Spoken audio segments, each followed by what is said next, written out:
સંયુક્ત રાષ્ટ્ર શૈક્ષણિક વૈજ્ઞાનિક અને સાંસ્કૃતિક સંગઠન યુનેસ્કો દ્વારા દીપાવલી પર્વને તેના અમૃત સાંસ્કૃતિક વારસાની યાદીમાં સામેલ કરવાની જાહેરાત કરી છે।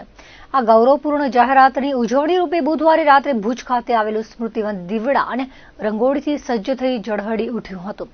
સ્મૃતિવનના નિયામક મનોજકુમાર પાંડે, તેમની ઉત્સાહી ટીમ, કચ્છના કલેક્ટરના સહયોગથી યુવા વિકાસ અધિકારી દેવાંશસિંહ, ભાજપ મહિલા ઉપપ્રમુખ રસિકબા કેસરિયા અને ભાજપ મીડિયા સભ્ય નિલયભાઈ ત્રિવેદી સહિતના સભ્યો ઉજવણીમાં ભાગ લીધો હતો। સ્મૃતિવનના ચેકડેમ વિસ્તારમાં 501 દીવડા પ્રગટાવવામાં આવ્યા હતા। 35 મીટર લાંબી આકર્ષક રંગોળી તૈયાર કરવામાં આવી હતી।